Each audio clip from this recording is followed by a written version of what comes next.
wheelchairs and walkers and scooters.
Out that I can provide for my family without having to go to the corner. So, instead of me going to the corner, the same energy that I put in going in the corner, because everything I'm gonna go hard in doing. So the same energy that I used in going to the corner, going out in the rain, going out in the snow, when I was selling drugs and doing the things that I shouldn't do, I do the same thing when I go to work. No It don't excuses. change. No excuses. No excuses. That is so powerful because one of the things you said is at one point.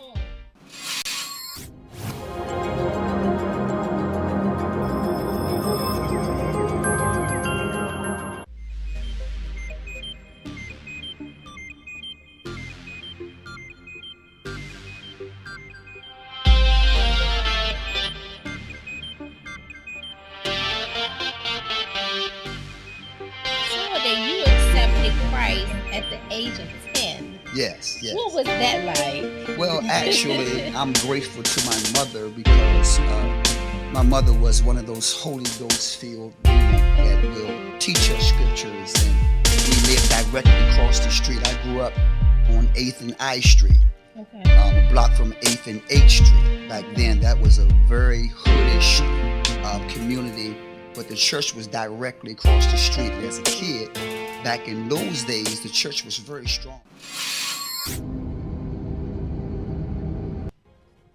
Hello, everyone, and welcome back to the Coach Kellie Speaks show. I'm your girl, Coach Kellie, coming to you live each and every Monday at 5 p.m. on Listen Vision Live.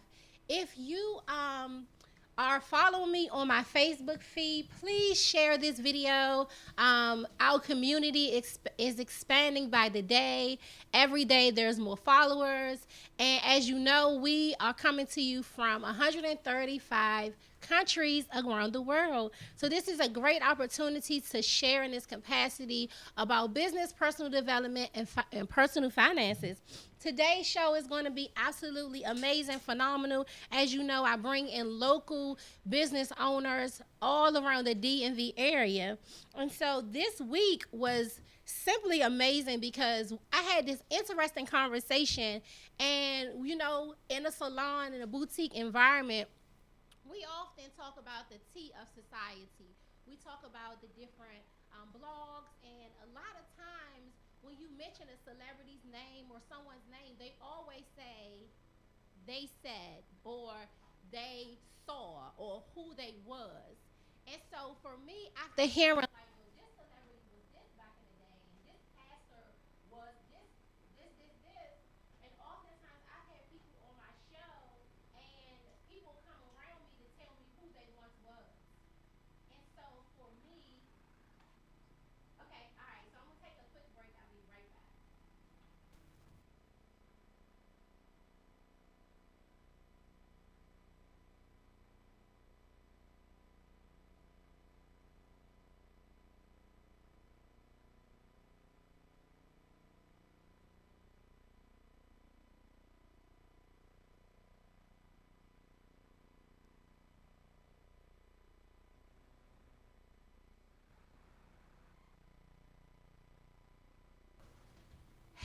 everyone.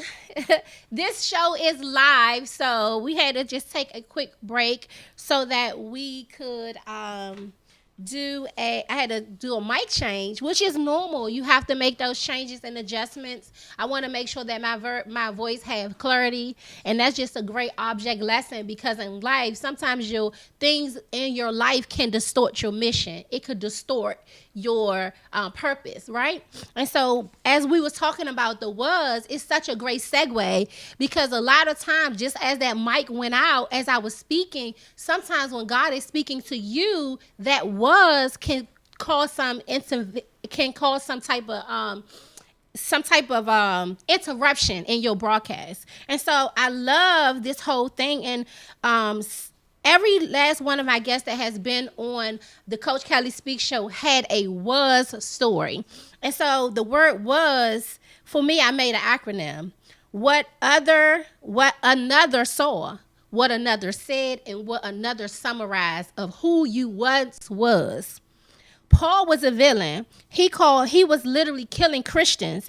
But today he led the church, and he's still leading the church today because we use him as an example of the apostle. Malcolm X was a gangster who ran women, and he participated in a lot of illegal activity, but he was the same person who once was, who now we look up to him. He has streets named after him. He was a activist for African American, a civil rights leader. So it's okay if you have a was. It's okay. Coach Kellie Speaks was at one point very insecure. I had very low self-esteem. I didn't believe in myself. There was times where I actually wanted to take my own life because of just everything that I went through.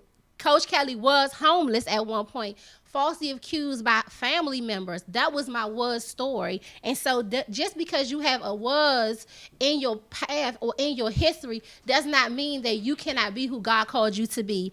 And also, never let your was to stop you from experiencing your next. Well, what is your next? Your next is the next level that you're going in. And not only do you want to walk in your next, you want to embrace your next. You want to make sure that the next few years of your life will trump all of the things that has happened to you in your past, so that your was story won't be something that you're afraid to tell. It will be an actual testimony that you can use for later on in your life.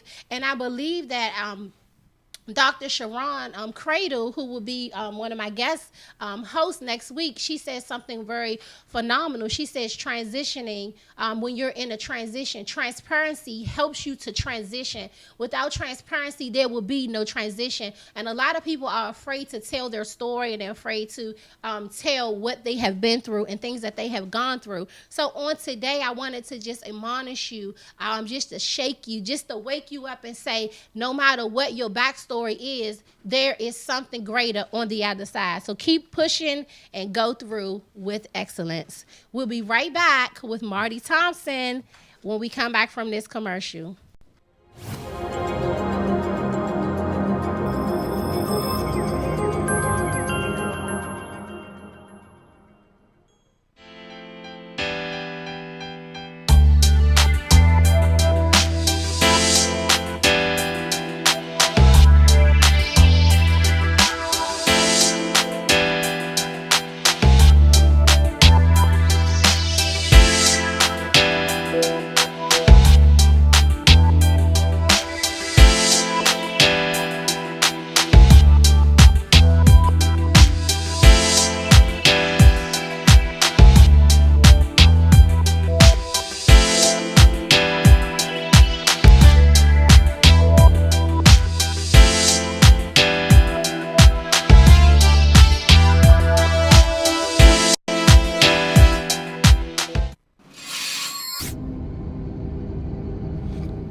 Welcome back.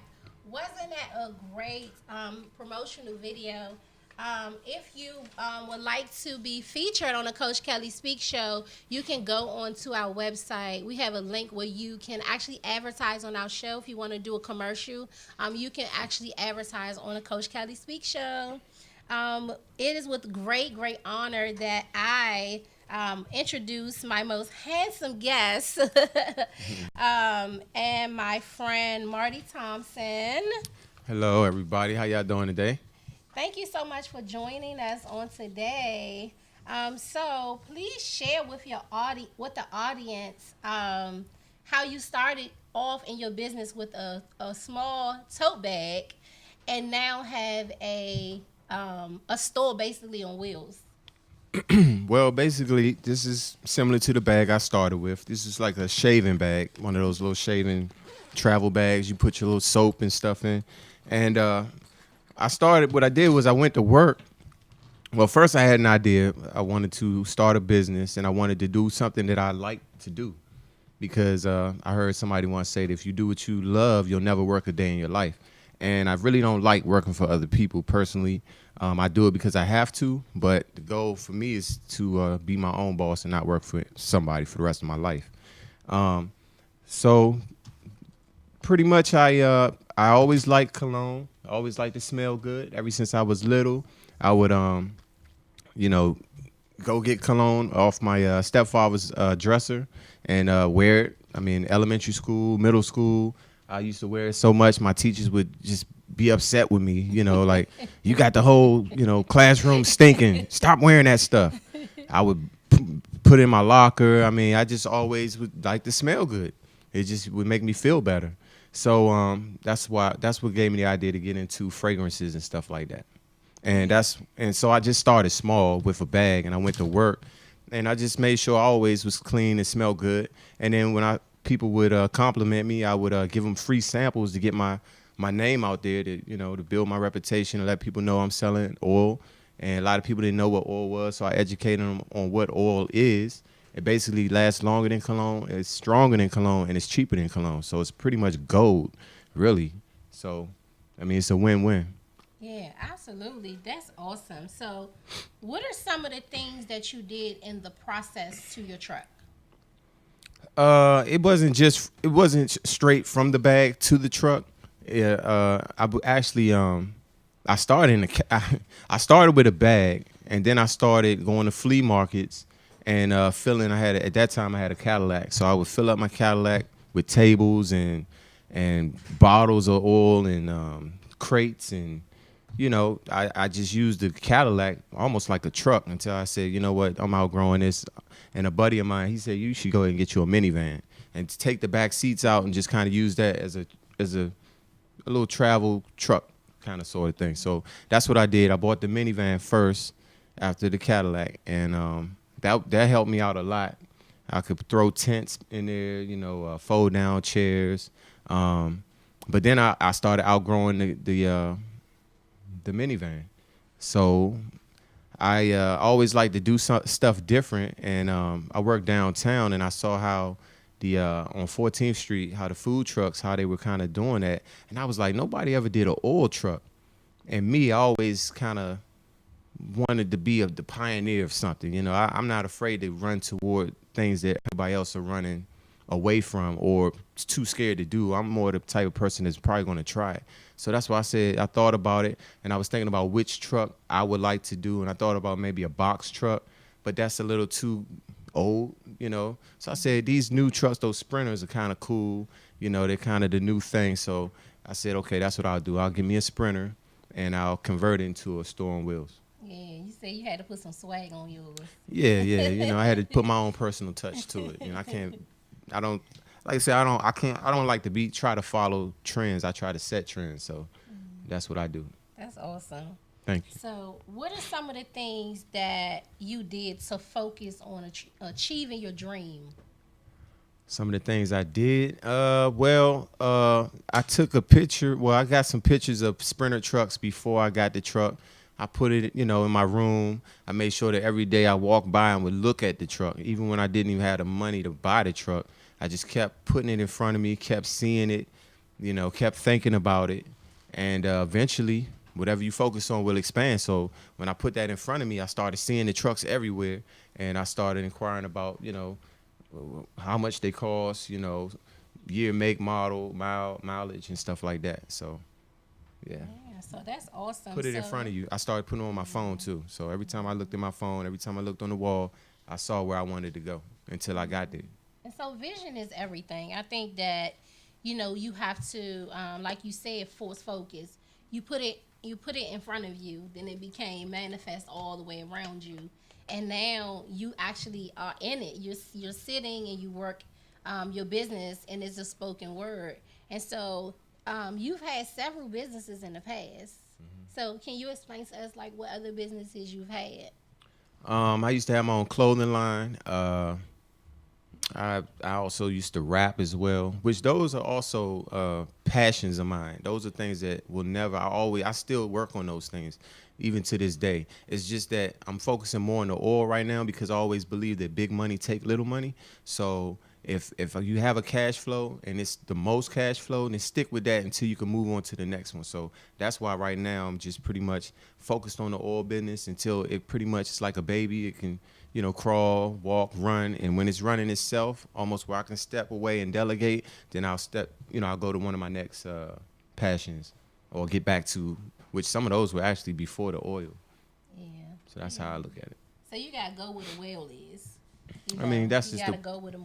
You like you say, you have to go where the money is moving. Yeah, you don't have to, but I've tried to do all of them at the same time, and you spread yourself so thin that it took me years to really realize that. I mean, some people can multitask and they can do 3, 4, 5 things at a time. I think you can do that once you master one, and then move on to the next. So I'm pretty much trying to master this, you know what I mean, and then I'm gonna move on to the next one, and then it'll be easy to run the oil because I mean it's like I could do that in my sleep by that time. Because you created a system. Right. Yeah, Right. Yeah. So that's awesome. And so, what is the thing that separates you from your competition? Well, pretty much your mindset. I think my mindset separates me from the competition. First of all, not to sound arrogant or cocky, I don't even think it's competition, but I understand what you're saying. But I just think the way you think. I think a lot of times people are followers. You know what I mean? You see people, like a lot of people told me, oh, you need to go get the oil belt because everybody else that does oil had the oil belt. Well, that's the reason why I don't want the oil belt because everybody else has an oil belt.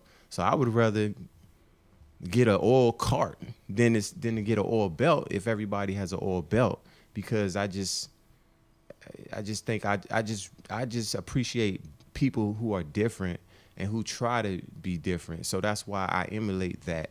You know what I mean? So that's why, yeah.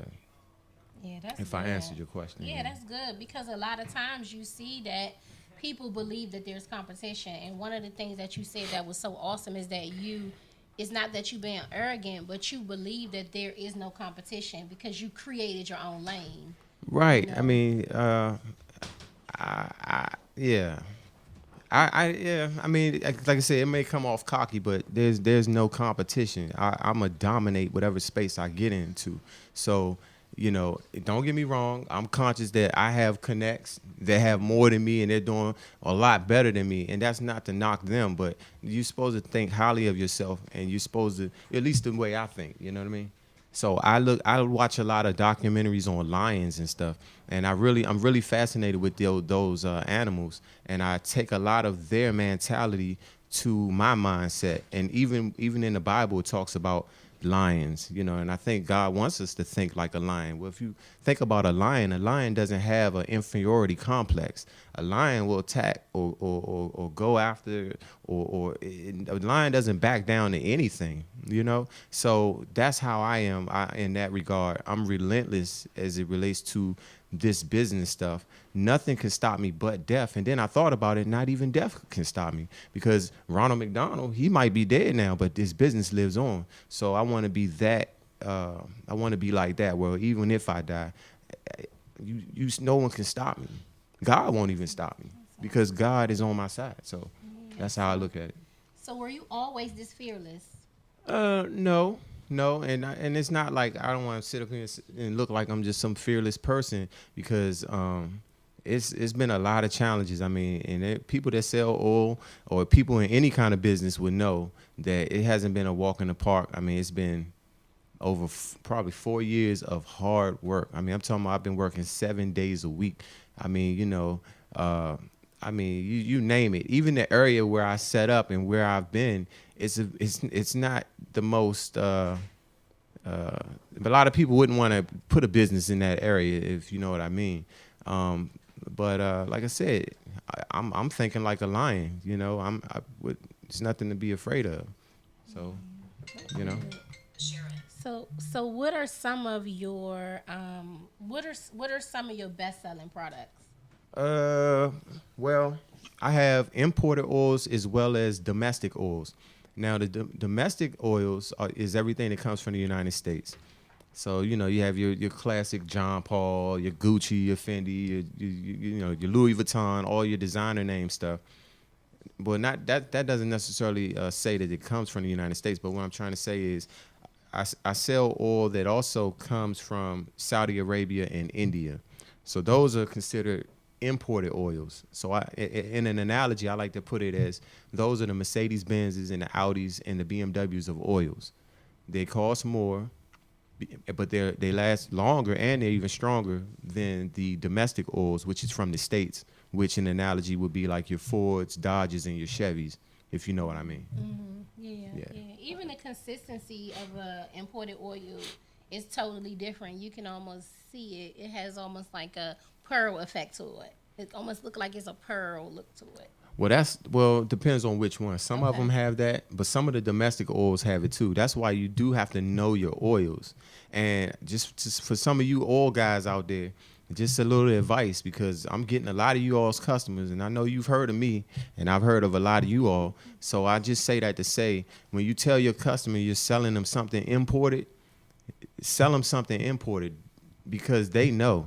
You might trick them initially, but then they'll come to me and say, you know what, I was getting this oil from this person, but then they switched it up, and I told them this wasn't what they normally sell me, and they told me it was.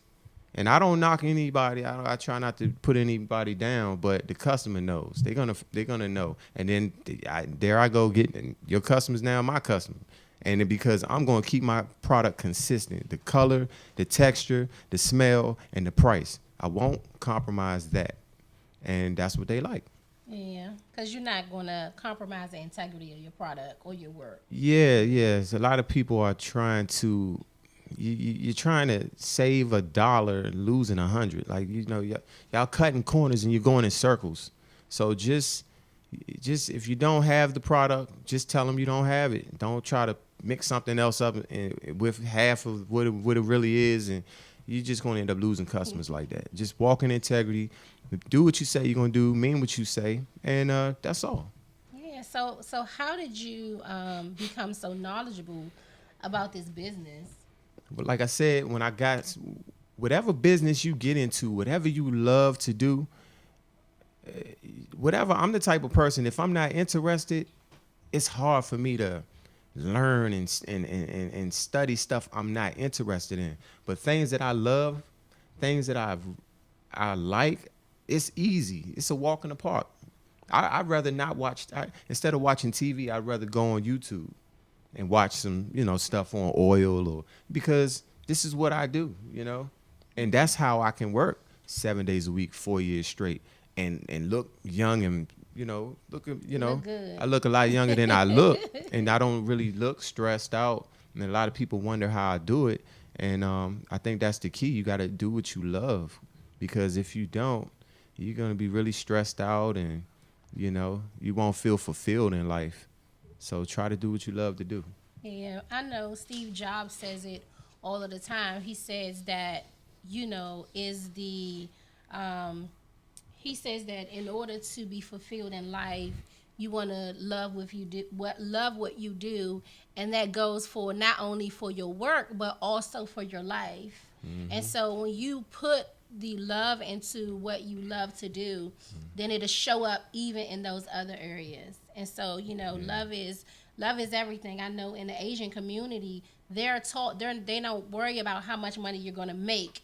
They teach their kids to do what they love to do, exactly, and then let the money follow afterwards. I believe that too, because money really isn't everything. Because I'm in IT, and a lot of people, oh man, IT, that's where the money is, and blah, blah, blah, blah. But if you're not fulfilled, yeah, I go to the office. Yeah, I get to dress nice. I can put on a suit, walk around the Department of Commerce, marble floors, and, feel esteemed. But if my heart really isn't in it, I get a little fulfillment in helping people with their computers. But at the end of the day, it's not really what I love to do. So, when I look out, I find myself a lot of times in the office, I'm always looking out the window. Because to me, it's so much excitement out there.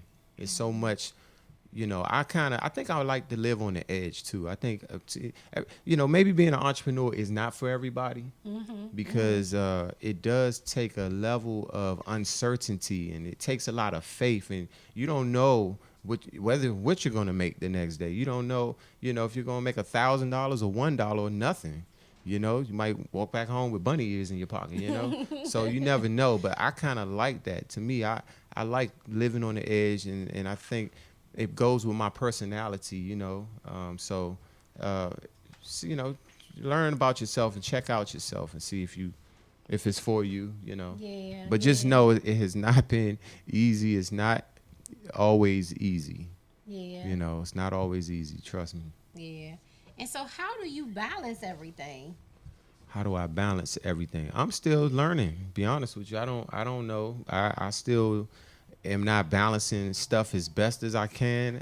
Pretty much through trial and error and through just repetitiously trying to make it better. I try to balance family, love, business, work, food, gym. I try to. You just kind of do it. Really, it's not. You just do it. Matter of fact, that's what I wanted to say too. Nike. Everybody likes Nike. Of course, that's probably $1 million or $1 billion company, right? But their logo is just do it. So really, that's the secret. It's really simple. When I wake up in the morning, I don't have to think too much about it. I just do it. Just do it. So just remember that. Stop procrastinating. Stop thinking. Stop. Questioning. Oh, should I do this? By the time you think about it, you could have did it 3 times. So just react. Just react. Yeah. Action. And so how could they get your oil? How can they reach you? You can call me. I don't mind you calling me at 202-280-9154, or you can go on Instagram at Simply Smell Goods. Yeah, absolutely. So we will be right back after this commercial.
Hello, everyone. Welcome back. I wanted to shout out Days of Joy Entertainment because Sinbad.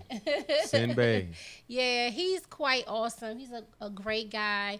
He does all of my photos. He did Marty's photos. Check out his clothing line too. Yeah, he has a clothing line. So I stamp him, and I'm a designer too. So that's a design. He's a designer's designer. So that's a lot to say about that. So you can go onto his Instagram, which is Days of Joy Entertainment. And so I'm back with my wonderful husband of 13 years. I met him at 19 years old, and I was totally smitten. And and we have 2 children. We've had our ups and downs in the past, and even early on. I remember we took a break, and it was like torture, and we reconnected, and my life has been the better since.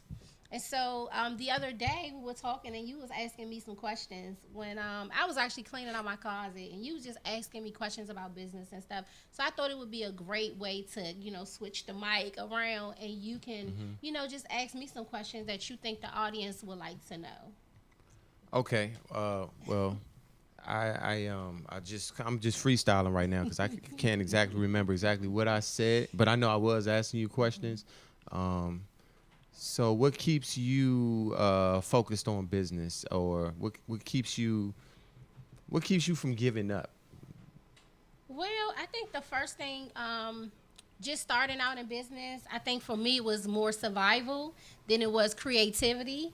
And I tell people that sometimes I feel like, success came from struggle, and it's kind of like accidental. So I feel like my trials and tribulations kind of pushed me to where I am today. Like, going through with a parent of addiction, and just having such a rough start, that I knew that I needed to help. I knew that I needed to. I remember my Christmas. I'll never forget. I was 13 years old, and we didn't really have all of what we needed for our Christmas.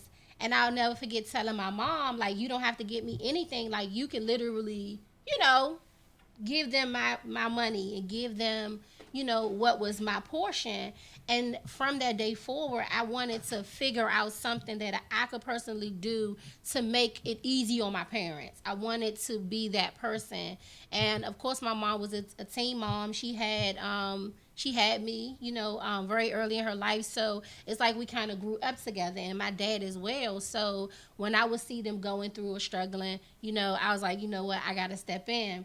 So I started braiding hair. Did not know that, me just braiding some little girls around our neighborhood would start a movement in my community. So then my door was being knocked every single weekend. And my mom got to the point like, you know what, I'm not going to do this anymore. My daughter can't do your hair for free. So now you have to pay my daughter. So I began to literally just do people's hair, and then I had no business cards, but about 16 years old, I had a sign-in sheet. I would cook food for them.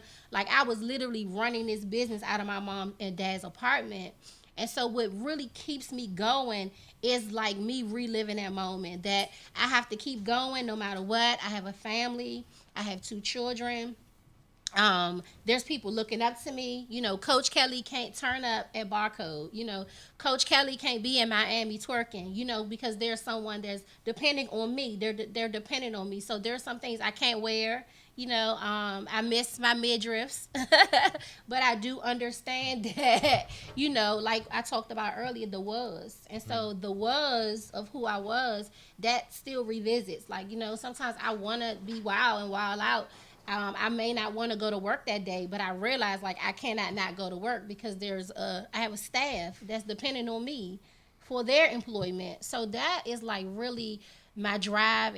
My drive is the problems that I can help solve problems, and so that's I think my biggest inspiration is that I really don't want to, and let anybody down, and my family.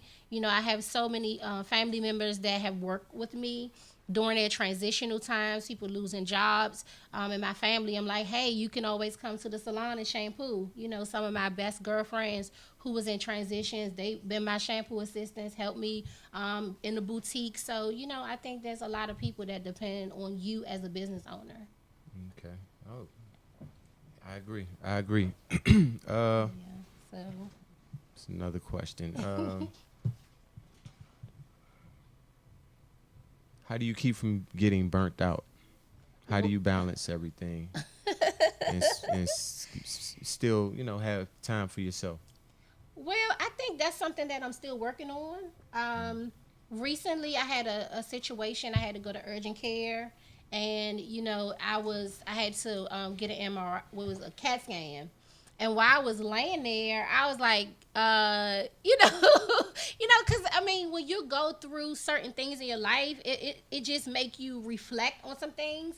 So I thought about it. I'm like, okay, I need to not, like the doctor said, you need to get more rest. You need to take care of yourself a little bit more better. not more better, but you have to take care of yourself better. So I'm still learning. That's something in my life that I'm still working on, having that balance and not being so overwhelmed, because as an entrepreneur, as a visionary, you can tend to be like all over the place. You can be forgetful, you forget stuff. Sometimes I forget to wrap my hair, and you wake me up and it's like, you may remind me to do things that may even be something that I should already know. So I think balance is hard. I'm still working on it. So some days I don't go to sleep. Sometimes I got to wake up early in the morning. So it's just difficult. It's definitely one of those things that I'm working on. That's definitely on my vision board this year, balance and rest. And just trusting God more. Yeah. So I think that, that was a good question that you asked me, because, this week, I had to slow my pace down. Usually when clients will text me last minute, I'll take them. I would just take them because I didn't, and I don't know if that could be. And as an entrepreneur, you never want to say no to your customers. You always kind of want to be the absolute best. You want to, you want to be a reliable person. But then there's just a line between being very reliable to your customer, being very reliable to your family, being very reliable to your own self, like not skipping 3 weeks before I get a filling on my nails, so like I'm still working on all of those things. So, Okay. I hear you. yeah, so. But what were we talking? We were talking about just the and because it's Men's Month, right? Father's Day. We was reading some comments on Facebook about just the pressures of being an African American man in today's society. So, what would you say to that? The pressures of being an African American man. It is a lot of pressures. I mean, it's nothing you can do about the pressure, but deal with it and be smart. That's all you just got to be very smart. I have, like I said, I'm in a very urban setting where, a lot of African American men may be in front of the liquor store. They may be,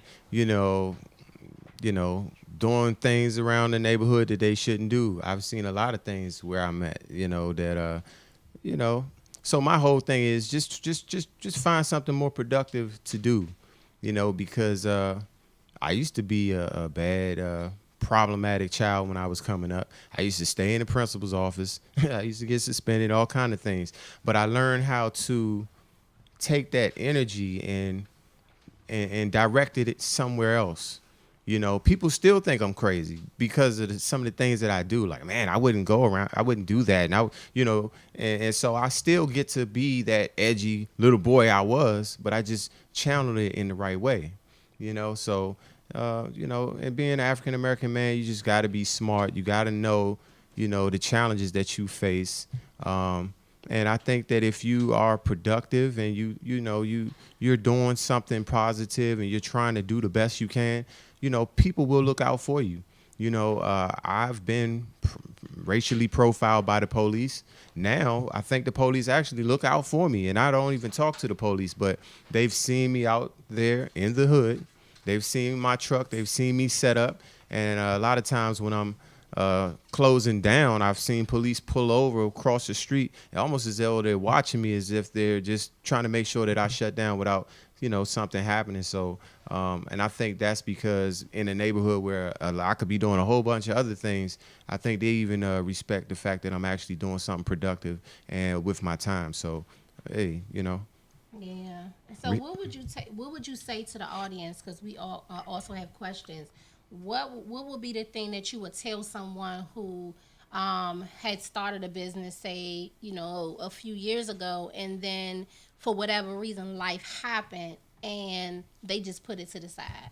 What would you tell that person? But they want to get back in, but they don't know what to do. What would you tell that person?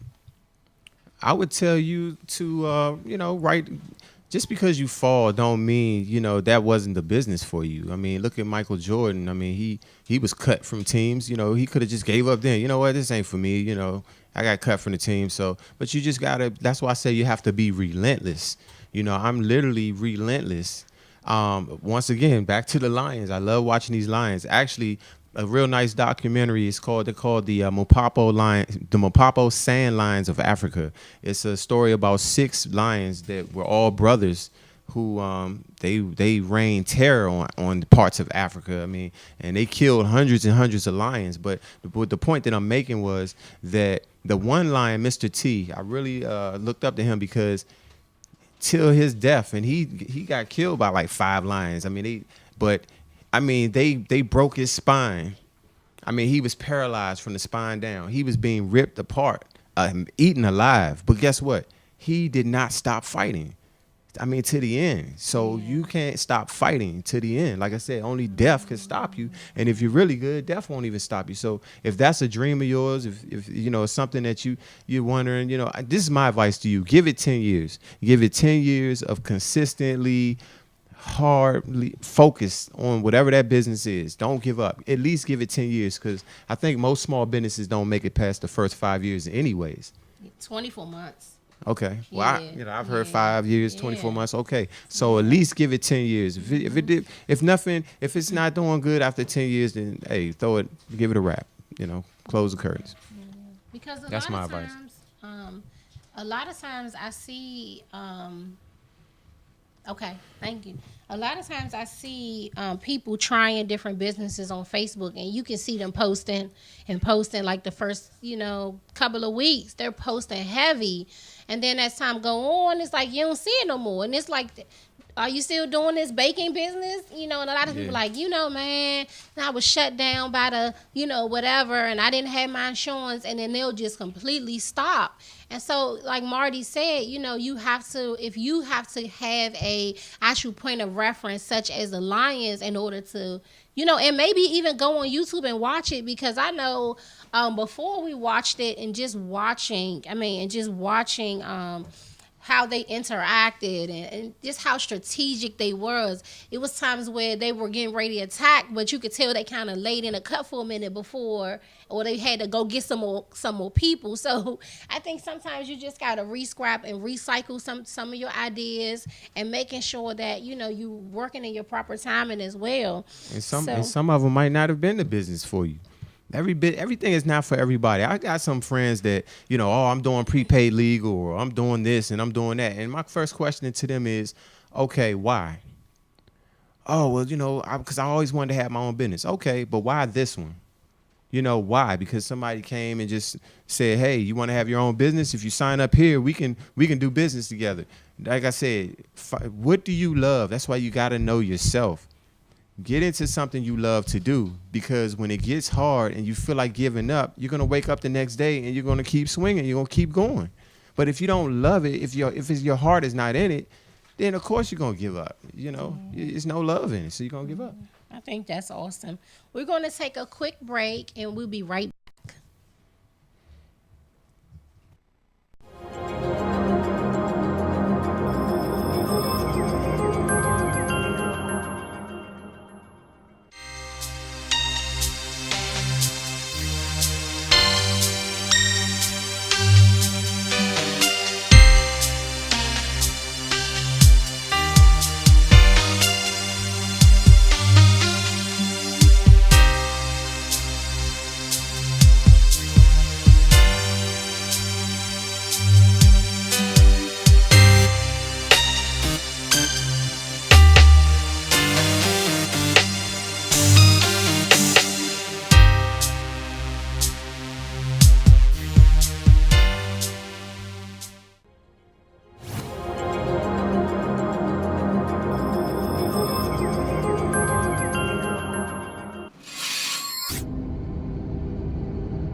Welcome back with me and my husband, Marty Thompson. Hello.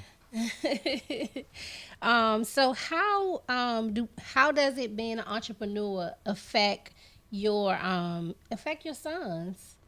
Well, it's going to affect my sons, because I'm going to make sure it affects them. First of all, kids do what's caught more than what's taught. So if I live it out in front of them, they're going to catch on. I'm not going to be the type of father that's going to tell my kids, go get a job.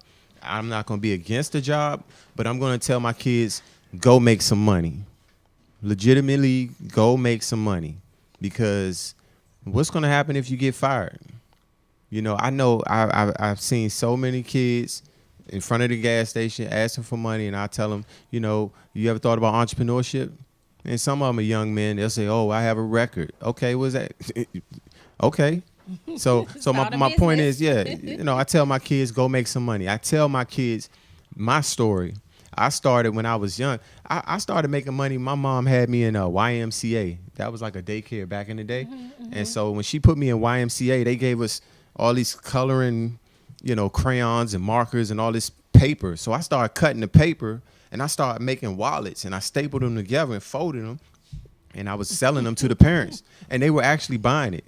And I was like, I would go home with money, and my mom was like, "How'd you make that money?" I was like, the adults was buying wallets from me, and maybe they was just trying to support me. But that was the first little business that I had. I didn't have to worry about my overhead. I didn't have to worry about supplies because the school supplied all of that. So then I started selling football pencils. Then I started selling blow pops in high school. I would ride my bicycle all the way to 7-Eleven and buy a pack of blow pops with my lunch money. I would sell them on the bus, sell them at school, still buy my lunch, have as many blow pops as I wanted to eat, go back and buy another pack. So I learned very young how to flip and take and invest my money, even though I didn't know what investing was. I didn't know the terminology, but I knew how to make $1 out of 15 cents. So with my kids, I tell them my stories. I used to ask my neighbors if I could pull their trash to the front, and they would, "Oh yeah, we got some stuff in the backyard too. Pull all that." And I get $7 from this neighbor. Next neighbor, "Can you cut my yard? I don't have a lawnmower. You can use ours." Okay. So I just started stacking money. And I mean, I didn't have a job, so I guess you can't work until you're 16 years old. I was making money at, I don't know, 6 or 7 years old. I was making money. So it's, to me, to tell my kids go get a job, that like limits them, to only think that one way. And I want them to think outside the box as well as in the box. Sure, go get a job, but just know that, you can hire yourself, and it's as much overtime outside as you want. It's no salary cap out there. As much money as you want to make, you can make it. So I tell my kids that all the time. Actually, before I took my kids Saturday morning to the renter center, and it's getting hot outside, and we were looking at snow cone machines. We broke down the price of the snow cone machine, what we would need, bags of ice, the flavor and everything. And I told them, you're gonna do your own business. You don't have a choice. Yeah. And even in my business, the kids are helping, sweep up and things like that, because we want to make sure that entrepreneurship is in their DNA, and them seeing and understanding just budgeting. They want to, they get $5, they want to spend all of it. So I definitely like to tell them to think about what it is that you want to do now, creating a business plan even now, and just all of those things. But in closing, I wanted to just say thank you, so much for being a part of my foundation, being a part of my business, being a part of everything. Because when I met you, I didn't even have a car, I was just on the bus, so our story runs very deep. And, I was, doing great things, already doing some radio, so I knew that I wanted to be an entrepreneur, but you never know what you have to go through in that space. And so it's really great having a spouse that is also an entrepreneur as well, because you understand the hustle. I understand your hustle, and starting which Simply Smell Goods. I know that soon it will be something else. I'm sure in the next few years, you'll see more of expansion in your business and also in your life. So I thank you so much for being my guest. Thank you on the for show. having me. Yeah, absolutely. And so next week we are going to have Dr. Sharon Cradle, because I'm going to be on vacation next week. And so we're going to be on vacation next week. And I think it's going to be absolutely fabulous to have someone to step in. Dr. Sharon Cradle, she has a great organization, Women Sharpening Women. And so she will have some of her family who are also in business, and her husband is a minister as well. So she's going to be on the Coach Kellie Speak Show on next week Tune in every Monday, 5 p.m. on Listen Vision Live. Don't forget to go follow Marty on Simply Smell Goods on IG. And I Follow will me. see you guys, yes. And we will see you guys next week. Bye, y'all.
Everybody, it's your girl, Coach Kelly, and I wanted to just say thank you so much from the bottom of my heart.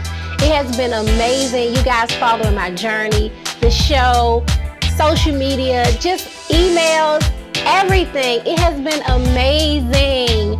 Thank you, thank you, thank you. I can't say thank you enough. Love you so much. And here's a look back from last week's show.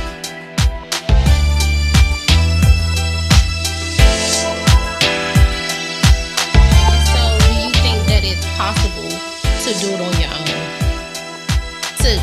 When you, just as a being a man, do you think that it's necessary to have a man over your life? Do you think that it's necessary for a man to have a mentor? Absolutely. You can't teach yourself what you don't know. Church. All of us been on drugs, so we didn't have a choice. So at an early age, I received Christ. I had dreams about Christ. I dreamed that Christ was on the cross. And then he got off that cross. And then as he began to walk, there was puddles of blood in his footsteps. And I began to walk in his footsteps. So that very moment, I knew that I was called. Wasn't that amazing? If you missed it, don't worry. You can catch the replay at www.coachkelly.net. Also, subscribe to our YouTube channel at Coach Kelly Speaks. Don't forget to follow us on Facebook, Twitter, and Instagram at Coach Kelly Speaks. We'll see you soon.